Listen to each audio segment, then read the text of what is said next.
But ನಾನು observe ಮಾಡಿರೋದು ಇವಾಗ ತಂದೆಯವರು ಮತ್ತು ನಿಮ್ಮ ತಾತನವರು ಬಿ ಜೆ ಪಿ ಜೊತೆಗೆ ಮೈತ್ರಿ ಮಾಡ್ಕೊಂಡಿದ್ದಾರೆ. ಬಟ್ ಮೈತ್ರಿ ಮಾಡಿಕೊಂಡ್ರು ಕೂಡ ಅವ್ರು ಮಾತಾಡದೇ ಇರುವಂಥ ಹಲವಾರು ಲೋಕಲ್ ಇಶ್ಯೂಸ್, ಪ್ರಾದೇಶಿಕ ವಿಚಾರಗಳಾಗಿರ್ಬೋದು ಅಥವಾ ಕನ್ನಡದ ವಿಚಾರ ಆಗಿರ್ಬೋದು, ಕರ್ನಾಟಕದ ವಿಚಾರವಾಗಿರ್ಬೋದು, ತಾವು ತುಂಬ ವೋಕಲ್ ಇದ್ದೀರಿ, ಅದ್ರ ಬಗ್ಗೆ ಓಪನ್ ಆಗಿ ಮಾತಾಡಿದ್ದೀರಿ. ಪಾರ್ಟಿ ಸ್ಟ್ಯಾಂಡ್ ಆಗಲಿ, ಮೈತ್ರಿ ಸ್ಟ್ಯಾಂಡ್ ಬಿಟ್ಟು ತಾವು ಮಾತಾಡ್ತಾ ಇದ್ದೀರಿ. ಸೊ ಈ ಗಟ್ಟಿ ನಿಲುವು ಅಂತಂದರೆ ನನ್ನ ತಂದೆ ಏನು ಅಂದ್ಕೊಂಡ್ಬಿಡ್ತಾರೋ ಅಥವಾ ಮೈತ್ರಿ ಪಕ್ಷಗಳು ಏನು ಅಂದ್ಕೊಂಡ್ಬಿಡ್ತಾವೋ ಆ ಮುಲಾಜಿಗೆ ಬಗ್ಗದೆ ಮಾತಾಡೋದಿದೆಯಲ್ಲ, ಅದಕ್ಕೆ ಮನೆಯಲ್ಲಿ ನಿಮ್ಮ ತಂದೆಯವರು ಏನಾದರೂ ಹೇಳಿದ್ದುಂಟಾ, ನೀನೇನು ಡಿಫ್ರೆಂಟಾಗಿ ಮಾತಾಡ್ತೀಯಾ ಆ ಥರ ಅಂತ? ದೇವೇಗೌಡರು ಸಾಹೇಬ್ರದಾಗಲಿ, ಕುಮಾರಣ್ಣ ಅವ್ರದ್ದಾಗಲಿ, ನಿಖಿಲ್ ಕುಮಾರಸ್ವಾಮಿದಾಗಲಿ ಅಥವಾ ಯಾವುದೇ ಒಬ್ಬ ಪಕ್ಷದ ಜನತಾದಳ ಪಕ್ಷದ ಕಾರ್ಯಕರ್ತರದಾಗಲಿ ಕನ್ನಡದ ಅಸ್ಮಿಯತೆ, ಭಾಷೆ, ನೆಲ, ಜಲ ವಿಚಾರಕ್ಕೆ ಬಂದಂಥ ಸಂದರ್ಭದಲ್ಲಿ ನಮ್ಮೆಲ್ಲರ ನಿಲುವು ಭಾಳ ಗಟ್ಟಿ ನಿಲುವು ಒಂದೇ ಆಗಿರುತ್ತೆ. ಅದರಲ್ಲಿ ಯಾವುದೇ ರೀತಿಯಾದಂಥ ಅಪಸ್ವರಗಳಾಗಲಿ ಅಥವಾ ನಾನೇನೋ ಆಲೋಚನೆ ಮಾಡ್ತಾಯಿದ್ದೀನಿ, ಅದು ನಮ್ಮ ತಂದೆಯವರು ಇನ್ನೇನೋ ಮನಸ್ಸಿನಲ್ಲಿ ಇಟ್ಕೊಂಡಿದ್ದಾರೆ ಅಂತಕ್ಕಂಥ ಪ್ರಶ್ನೆನೇ ಉದ್ಭವ ಓಪನ್ ಆಗಿ ಮಾತಾಡಲ್ಲ, ನೀವು ಓಪನ್ ಆಗಿ ಮಾತಾಡ್ತೀರಾ.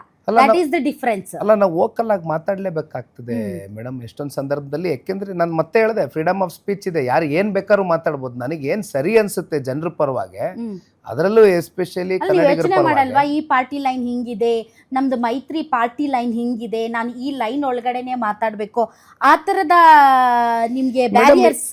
ಇವತ್ತು there is no barriers. I am free. ಯಾಕೆಂದರೆ ನನಗೊಂದು ಜವಾಬ್ದಾರಿ ಇದೆ. ನಾನು ಜನಿಸಿರ್ತಕ್ಕಂಥದ್ದು ಕನ್ನಡ ನಾಡಿನಲ್ಲಿ, ಕನ್ನಡ ನಾಡಿನ ಒಬ್ಬ ಪ್ರಜೆ ನಾನು. ಹಾಗಾಗಿ ನಮ್ಮ ಪ್ರಾದೇಶಿಕ ಪಕ್ಷ ಅಂತ ಇದ್ದಂಗೆ, ಯಾಕೆಂದರೆ ಪ್ರಾದೇಶಿಕ ಪಕ್ಷಗಳು ಯಾವುವು ಕೂಡ ಹೆಚ್ಚಾಗಿ ಉಳಿಲಿಲ್ಲ. ಆಯಾ ಸಂದರ್ಭದಲ್ಲಿ ರಾಜಕೀಯಕ್ಕೋಸ್ಕರ ಆಯಾ ಚುನಾವಣೆಗೆ ಕಟ್ಟಿದ್ರು, ಅಲ್ಲಿಂದ ಮುಚ್ಚಿದ್ರು ಪಕ್ಷ. ಒಂದಷ್ಟು ಪಕ್ಷಗಳು ಹಲವು ದಿನಗಳಲ್ಲಿ ಕ್ಲೋಸ್ ಆದಂಥದ್ದು ನೋಡಿದ್ದೀವಿ. ಆದರೆ 25 ವರ್ಷಗಳ ಕಾಲ ಕನ್ನಡಿಗರು ನಮ್ಮನ್ನು ಹರಿಸಿ ಬೆಳೆಸಿ ಸಲ್ಲಿಸಿ ಸಾಕಿರ್ತಕ್ಕಂಥ ಜನ ಏನಿದ್ದಾರೆ, ಅವ್ರಿಗೆ ನಾನು ಮೋಸ ಮಾಡೋಕ್ಕೆ ರೆಡಿ ಇಲ್ಲ. ನನಗೆ ನಾನು ಮೋಸ ಮಾಡ್ಕೊಳ್ಳೋಕೆ ರೆಡಿ ಇಲ್ಲ. ಹಾಗಾಗಿ I am very vocal about it. ನಾನು ಇನ್ಯಾವುದೇ ಬೇರೆ ಒಂದು ಥಾಟು ನನ್ನ ತಲೆನಲ್ಲಿಲ್ಲ. ಈ ವಿಚಾರಕ್ಕೆ ಸಂಬಂಧಪಟ್ಟಂತೆ ಯಾರು ಏನು ಅನ್ಕೊಳ್ತಾರೆ, ಏನು ಬಿಡ್ತಾರೆ, ನನಗೆ ಏನು ಸರಿ ಅನಿಸುತ್ತೆ ನಮ್ಮ ನಾಡಿನ ಜನತೆಯ ಪರವಾಗಿ ನಾನು ಧ್ವನಿ ಗೂಡಿಸ್ತೀನಿ. ಈಗ ಚೇತನ್ ಅವರೇ ಹೇಳಿದ್ರು, ನಾನು ಅವ್ರನ್ನ ಲೆಕ್ಕಕ್ಕಿಟ್ಟಿಲ್ಲ ಅಂತ. ಸೊ ಜನ ಲೆಕ್ಕಕ್ಕೆ ಇಟ್ಕೋಬೇಕು ನಿಮಗೆ ಅಂದರೆ ನೀವೇನು ಮಾಡಬೇಕು ಸರ್? ಅದು ಜನ ನಿರ್ಧಾರ ಮಾಡ್ತಾರಲ್ವ ಮೇಡಮ್. ನಮ್ಮ ಹೋರಾಟಗಳು ನಿರಂತರವಾಗಿರಬೇಕಾಗ್ತದೆ. ಯಾವುದೋ ಒಂದು ಉದ್ದೇಶಕ್ಕೋಸ್ಕರ ನಾವು ಹೋರಾಟ ಮಾಡ್ತೇವೆ ಅಥವಾ ಆ ಹೋರಾಟಕ್ಕೆ ನಮಗೆ ತತ್ಕ್ಷಣ ಅದು ಪ್ರತಿಫಲ ಕೊಡದೆ ಹೋಗ್ಬೋದು. ರಾಜಕಾರಣ ಅಂತಕ್ಕಂಥದ್ದು ಇವತ್ತಿನ ಯುವಕರಿಗೆ ನನಗನ್ಸಿದ ಮಟ್ಟಕ್ಕೆ ಒಂದು ತಾಳ್ಮೆ ಅಂತಕ್ಕಂಥದ್ದು ಬೆಳೆಸ್ಕೊಳ್ಬೇಕಾಗ್ತದೆ. ಜೊತೆಯಲ್ಲಿ ವಿಚಾರದ ಬಗ್ಗೆ ಭಾಳ ಡೀಪಾಗಿ ಅಧ್ಯಯನ ಮಾಡ್ತಕ್ಕಂಥದ್ದು ಕೂಡ ಆಗಬೇಕಾಗ್ತದೆ. ಇವೆರಡೂ ಕೂಡ ನಾನು ಬೆಳೆಸ್ಕೊಂಡು ಹೋಗ್ತಾ ಇದ್ದೀನಿ, ಅಂದರೆ ಕಲ್ಟಿವೇಟ್ ಮಾಡ್ಕೊಂಡು ಹೋಗ್ತಾ ಇದ್ದೀನಿ. ಹಾಗಾಗಿ ಜನ ಇವತ್ತು ತಿರಸ್ಕಾರ ಮಾಡಿರ್ಬೋದು, ನಾಳೆ ಇದೇ ಜನ ಮೆರೆಸ್ಬೋದು. ಆದರೆ ಜನ ನಮ್ಗೆ ಅವಕಾಶ ಕೊಟ್ಟಾಗ ಇವತ್ತು ನಾವೇನು ಸೋತಿದ್ದೀವಿ ಅಂತ ನಾನು ಕುಗ್ತಕ್ಕಂಥ ಪ್ರಶ್ನೆ ಇಲ್ಲ, ಗೆದ್ದಾಗ ಇಕ್ತಕ್ಕಂಥ ಪ್ರಶ್ನೆ ಇಲ್ಲ. ಒಂದೇ ರೀತಿ ಇರ್ತಾನೆ ನಿಖಿಲ್ ಕುಮಾರಸ್ವಾಮಿ, ಅದ್ರಲ್ಲಿ ಭಾಳ ಸ್ಪಷ್ಟ. ಚುನಾವಣೆಯಲ್ಲಿ ಸೋತಿದ್ದೀನಿ, ಆದರೆ ಹೋರಾಟದಲ್ಲಿ ಸೋತಿಲ್ಲ, ನನ್ನ ಹೋರಾಟ ಅಚ್ಚಲ್ಲ. ನನ್ನ ಹೋರಾಟ ಯಾವತ್ತೂ ಸೋಲಲ್ಲ. ಜನರೊಂದಿಗೆ ಜನತಾದಳ ಅಂತ ಮಾಡಿದ್ರಿ ಅಲ್ವಾ ಸರ್? ಜನರೊಂದಿಗೆ ಜನತಾದಳ ಕಾರ್ಯಕ್ರಮ ಮಾಡಿದ್ರಿ, ತುಂಬ ಸ್ಪೀಡಾಗಿ ಹೊರಟ್ರಿ. ಈಗ ಎಲ್ಲಿದ್ದೀರಿ, ಯಾವ ಸ್ಟಾಪಲ್ಲಿದ್ದೀರಿ ಮೇಡಮ್? ಜನರೊಂದಿಗೆ ಜನತಾದಳ ಕಾರ್ಯಕ್ರಮ ನಾನು ಯಾವತ್ತೂ ಕೂಡ, ಯಾಕೆಂದರೆ ಒಂದು ನಮ್ಮ ಮೇಲೆ ರಾಜಕೀಯ ವಿರೋಧಿಗಳು ನಾನಾ ರೀತಿ ವಿಶ್ಲೇಷಣೆ ಮಾಡ್ತಾರೆ, ಹಳೆ ಮೈಸೂರು ಪ್ರಾಂತ್ಯಕ್ಕೆ ಸೀಮಿತವಾಗಿರ್ತಕ್ಕಂಥ ಪಕ್ಷ ಅಂತ. ನಾನು ಮೊದಲನೇ ಹಂತದಲ್ಲಿ ಏನು ಜನರೊಂದಿಗೆ ಜನತಾದಳ ಕಾರ್ಯಕ್ರಮ ಓಡಾಡೋಕ್ಕೆ ಶುರು ಮಾಡಿದೆ, ರಾಜ್ಯ ಪ್ರವಾಸ ಒಂದು ಕ್ಯಾಲೆಂಡರ್ ಹಾಕಿದೆ, ಆಗ ಕೇವಲ ಹಳೆ ಮೈಸೂರು ಪ್ರಾಂತ್ಯನೇ ನಾನು ಆಯ್ಕೆ ಮಾಡ್ಕೊಳ್ಳಿಲ್ಲ. ಬದಲಾಗಿ ಕಲ್ಯಾಣ ಕರ್ನಾಟಕಕ್ಕೆ ಹೋದೆ, ಕಿತ್ತೂರು ಕರ್ನಾಟಕಕ್ಕೆ ಬಂದೆ, ಮಧ್ಯ ಕರ್ನಾಟಕಕ್ಕೆ ಹೋಗಿದ್ದೀನಿ, ಉತ್ತರ ಕನ್ನಡಕ್ಕೆ ಹೋಗಿದ್ದೀನಿ, ಓವರಾಲ್ ಪ್ಯಾನ್ ಕರ್ನಾಟಕ ಓಡಾಡಿದ್ದೀನಿ. ಈಗ 71ನೇ ಕ್ಷೇತ್ರ ಮೊನ್ನೆಯ ದಿನ ದೊಡ್ಡಬಳ್ಳಾಪುರದಲ್ಲಿ ಮುಕ್ತಾಯ ಆಗಿದೆ.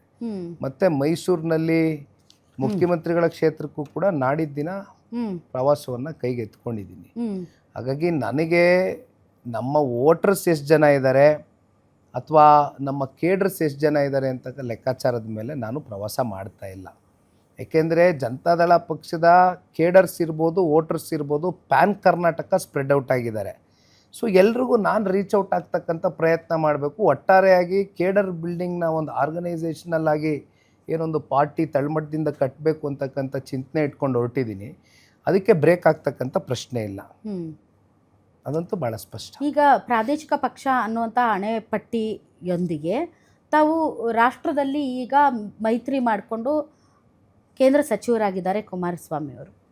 ಆದರೂ ಇದು ಕೇವಲ ತಾವು ಹೇಳಿದಾಗೆ ಹಳೆ ಮೈಸೂರಿಗೆ ಮಾತ್ರ ಸೀಮಿತನಾ ಅಂತಂದರೆ ದೆರ್ ಇಸ್ ಅ ವ್ಯಾಕ್ಯೂಮ್ ಭಾಳ ಕಡೆ ಇಡೀ ಕರ್ನಾಟಕದಾದ್ಯಂತ. ಈಗ ನೀವು ಒಂದು ನಿಮ್ಮ ಪಕ್ಷ ಸಂಘಟನೆ ಮತ್ತು ಕೇಡರ್ ಬಿಲ್ಡಿಂಗ್ ಆಯಿತು, ಜನರ ಜೊತೆಗೆ ಸಂಪರ್ಕ ಆನ್ ಗ್ರೌಂಡ್ ಯಾವಾಗಿಂದ ಶುರುವಾಗುತ್ತೆ ನಿಮ್ಮ ಆ ಒಂದು ಯಾತ್ರೆ ಅಥವಾ ಆ ಒಂದು ಕಾರ್ಯಕ್ರಮ? 2028 ವಿಧಾನಸಭಾ ಚುನಾವಣೆಗೆ ನನ್ನ ತಲೆಯಲ್ಲಿ ರೋಡ್ ಮ್ಯಾಪ್ ರೆಡಿ ಮಾಡ್ಕೊಂಡಿರತಕ್ಕಂಥದ್ದು ಎರಡೇ ಪದ, ಒಂದು ಸಂಘಟನೆ, ಒಂದು ಸಂಘರ್ಷ. ಸಂಘಟನೆ ಕಾರ್ಯಕರ್ತರ ಜೊತೆ, ಸಂಘರ್ಷ ಇವತ್ತಿನ ಈ ರಾಜ್ಯ ಸರ್ಕಾರ ರಾಜ್ಯದ ಜನತೆಗೆ ಎಲ್ಲಿ ದೂಡಿದೆ, ಯಾವ ವ್ಯವಸ್ಥೆಗಳಲ್ಲಿ ಬದಲಾವಣೆ ತರಬೇಕಾಗಿದೆ ಮುಂದಿನ ದಿನಗಳಲ್ಲಿ, ಅದ್ರ ವಿರುದ್ಧವಾದಂಥ ಸಂಘರ್ಷ. I am very clear about it. ನನ್ನ ತಲೆಯಲ್ಲಿ ರೋಡ್ ಮ್ಯಾಪ್ ರೆಡಿ ಮಾಡ್ಕೊಂಡಿದ್ದೀನಿ. ಇವತ್ತು ನಾನೇನು ಕೇಡರ್ನ ಟಚ್ ಮಾಡಿ ಬರಬೇಕಾಗಿತ್ತು, ಕೇಡರಲ್ಲಿ ಒಂದು ಆತ್ಮಸ್ಥೈರ್ಯ ಕುಗ್ಗಿತ್ತು, ಆ ಕೆಲಸ ನಾನು ಮಾಡ್ತಾ ಹೋಗ್ತಾ ಇದ್ದೀನಿ. ಇನ್ನೇನು ಕೆಲವು ದಿನಗಳಲ್ಲಿ ಅದು ಮುಕ್ತಾಯ ಆಗುತ್ತೆ. ತದನಂತರ ನಾನು ಗ್ರೌಂಡ್ಗಿಳಿತಕ್ಕಂಥದ್ದು ಜನರ ಪರವಾಗಿ, ಅದು ಸಂಘರ್ಷ.